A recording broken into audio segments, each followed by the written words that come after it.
আৰু কচুতলিত আজি দিনৰ ভাগত সংঘটিত হোৱা যিটো ঘটনা, সেই ঘটনাৰ পিছত এতিয়াও গোটেই অঞ্চলটোতে এটা চেপা উত্তেজনাই বিৰাজ কৰিছে।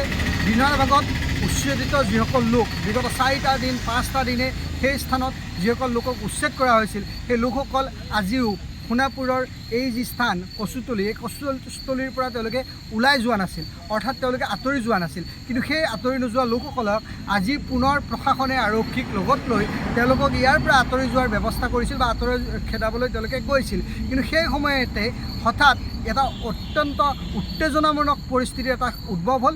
লগে লগে আৰক্ষীয়ে তাৰ পৰা বেগ ফুটলৈ আহিব লগা এটা পৰিস্থিতিৰ সৃষ্টি হ'ল। প্ৰতিবাদকাৰীয়ে ইমানেই হিংস্ৰ ৰূপ লৈছিল যে হাতে হাতে দা, লাঠি, শিলগুটি লৈ তেওঁলোকে ওলাই আহিছিল আৰু আৰক্ষীৰ সেই দলটোক খেদি আনি তেওঁলোকে এটা ৰেল আলি আছে, মই এই মুহূৰ্তত যি স্থানত আছোঁ ইয়াৰ পৰা 1 কিলোমিটাৰ দূৰত এটা ৰেল আলি আছে, এই ৰেল আলিটোৰ ওপৰত তেওঁলোকে উঠি লৈছিল আৰু তাৰ পৰা ৰেল আলিৰ ওপৰত থকা যি শিলগুটি, সেই শিলগুটি তেওঁলোকে আৰক্ষীলৈ নিক্ষেপ কৰিছিল, আৰক্ষীৰ বাহনলৈ নিক্ষেপ কৰিছিল আৰু আৰক্ষীয়ে সেই ঘটনা সংঘটিত হোৱাৰ পিছতে প্ৰত্যুত্তৰ দিছিল। আৰক্ষীৰ গুলীত আৰক্ষীয়ে শূন্যলৈ গুলীচালনা কৰিছিল, আৰক্ষীয়ে প্ৰতিবাদকাৰীক ছত্ৰভংগ দিয়াৰ চেষ্টা কৰিছিল আৰু সেই সময়তে দুগৰাকী প্ৰতিবাদকাৰী অৰ্থাৎ উচ্ছেদিত যিসকল লোকে আৰক্ষীক চোচালৈ আহিছিল, সেই দুগৰাকী লোক ইতিমধ্যে নিহত হোৱাৰ খবৰ আহিছে। সমান্তৰালভাৱে আন 10জন লোক আহত হোৱাৰ ইতিমধ্যে খবৰ আহিছে।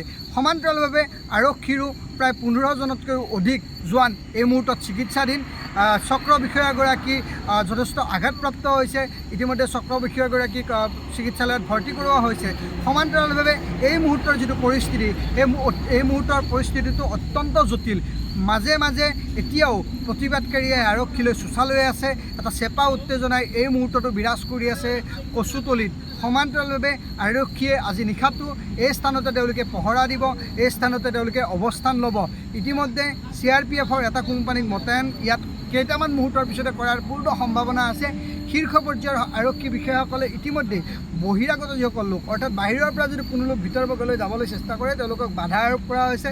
আনকি সুৰক্ষাৰ বাবে সংবাদ মাধ্যমকো ভিতৰৰ পৰা তেওঁলোকে ওলাই আহিবলৈ পৰামৰ্শ দিছে, যাতে যিকোনো পৰিস্থিতিৰ মোকাবিলা কৰিবলৈ আৰক্ষীয়ে সক্ষম হয় বা সংবাদ মাধ্যমৰ লোকসকলক যাতে কোনো ধৰণে হতাহত হ'বলগীয়া নহয়।